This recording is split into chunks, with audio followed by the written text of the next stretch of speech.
Let's say a few words about other services that can improve the security of your network. First of these is NAT, the Network Address Translation Service. The service appeared in response to diminishing number of public IP addresses.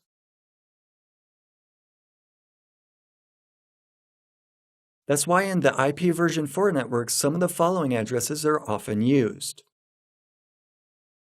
From 10.0.0.0 to 10.255.255.255, single Class A network. From 172.16.0.0 to 172.31.255.255, 16 adjacent Class B networks.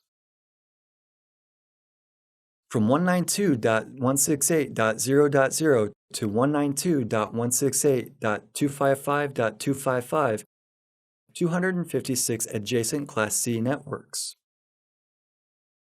These are private addresses that are not routable on the Internet. Their advantage is that you can assign them all by yourself without consulting a local IANA representative. You do not have to pay for it. However, a computer with any of the addresses from the range specified on the slide will not be able to get through to any host on the Internet. This is not entirely true. After all, we have private addresses, and yet we can connect to the Internet. The NAT service enables us to do so. It changes the addresses of the packets that pass through it. That's why the service is usually provided by the routers. We have three types of the address translation. You can see the source address translation in the picture below.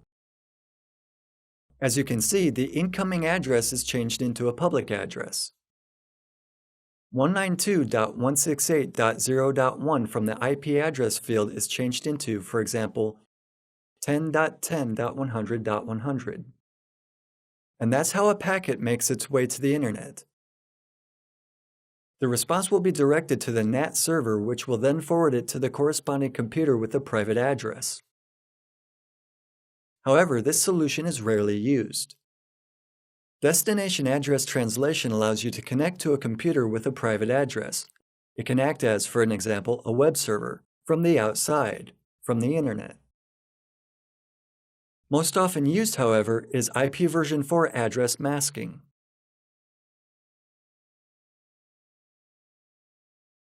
The mechanism is presented in the picture below.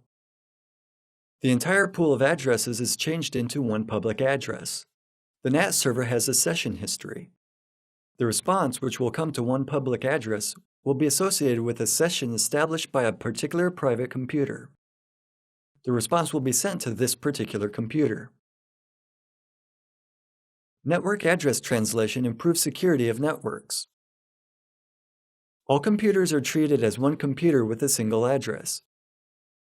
This, of course, has its advantages and drawbacks.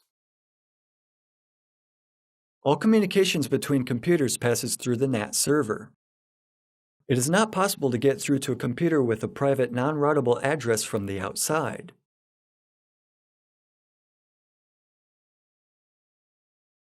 Another improvement to network security comes from proxy servers. Their working principle is very simple. They used to be used to improve the performance of certain services. When you want to connect to a remote server, you really connect to an intermediary server, a proxy server. The proxy server will forward your request on your behalf. Because a proxy server executes requests of multiple computers, there's a good chance that different computers report the same request. If the data is buffered or cached properly, the proxy server does not need to connect to a remote computer. This is the basis for optimal performance.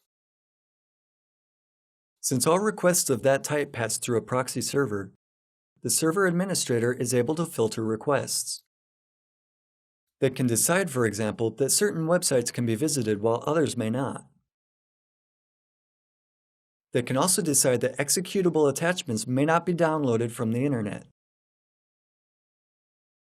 Security-wise, it is interesting that if an attacker manages to run a proxy server and redirect your communication to the server, which is not so difficult, then he will be able to modify the requests dynamically. The attacker does not control your host or the target server, but the request, for example, to display a web page can be modified in real time and instantly forwarded. The most common way in which a request can be modified consists of attaching to a request to display a web page the request to display an invisible point on the computer controlled by the attacker. When you download data from a specific page, its entire contents are displayed. The invisible picture should also be displayed. Although you can't see it, it was most likely downloaded from the attacker's computer. In order for the picture to be downloaded, the client computer must connect to the attacker's computer. In Windows systems, establishing a connection with a remote host entails sending credentials, that is, the user authentication data. In this way, the attacker obtains users' logins and passwords. They are encrypted but usually quite easy to decipher later on.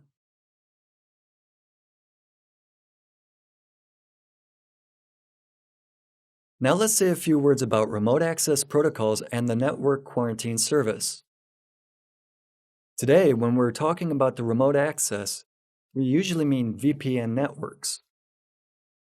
Dial-up remote access, either through analog or dedicated connection, is no longer used. The VPN establishes a tunnel through the public connection. It's assumed that it's secure. When you use a public connection, the data you send must be encrypted and its authenticity confirmed. The PPTP, point-to-point tunneling protocol, is responsible for ensuring that. There's also another VPN protocol, the L2TP, which we'll discuss later on.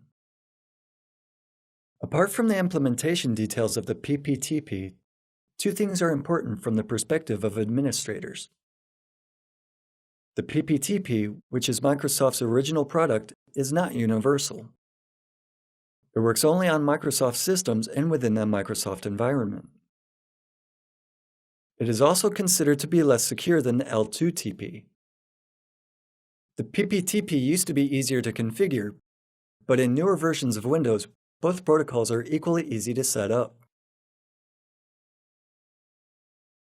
The L2TP, Layer 2 Tunneling Protocol, is a protocol based on PPTP. It's been modified by Cisco and Microsoft. This protocol uses encryption standards and digital signature standards instead of custom encryption protocols. It uses the IPsec.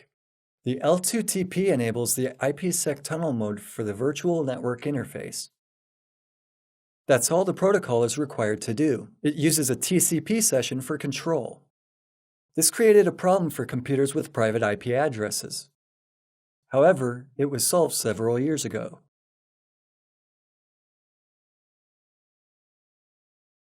L2TP session establishment is presented in the slide below. Please note that it requires building a tunnel between two hosts. Therefore, we have to identify the session and remote computers. A look into the Windows Network and Sharing Center will show that we have the possibility to set up new network interfaces, or new connections. Let's try to choose connection to a workplace.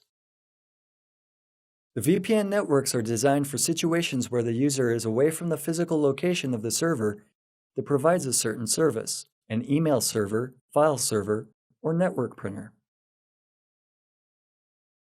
Now we will try to connect to such a server. We will do this by selecting the VPN connection. To establish a VPN connection, you first need to be connected to the remote access server. We will not use the dial-up connection. We will only build a tunnel through the existing connection. This will serve us as an internet connection. This means that, in a moment, we will have two connections, both of which must be active. Both the connection to a workplace and the connection which we use to communicate with the internet must be active.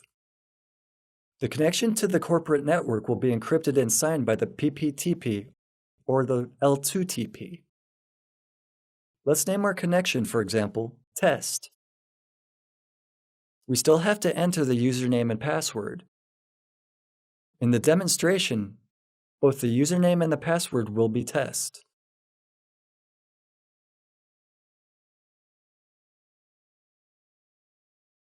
Let's now look at the properties of our connection. For it to be established, we must, of course, choose an already existing remote access server. Let's have a look at the Security tab. When it comes to the type of VPN tunnel, we can choose between L2TP or PPTP. These are the standard options. Next, we can choose whether or not we will encrypt the data, the ways the keys will be exchanged, and the type of remote user's authentication. We will further discuss the authentication protocols in the next module devoted to remote access.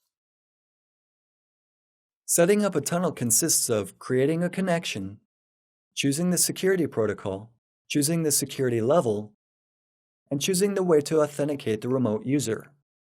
The advantage of L2TP and IPsec is that it authenticates not only the user, but also the host. If you select PPTP, then the authentication concerns only the user. Nor will it be possible to confirm the identity of the remote computer. Now we have two network connections, each of which has a different IP address. One address will be private, and the other will be a corporate address. You may ask, which of them will be used to send data if we try to connect to a web page? This is specified by the routing rules or the routing paths set on your computer. For security reasons, the RAS servers set routing paths in such a way that the communication is forwarded by said servers. This means that you are no longer connected to the internet directly. If you want to restore the previous functionality, you have to configure routing manually.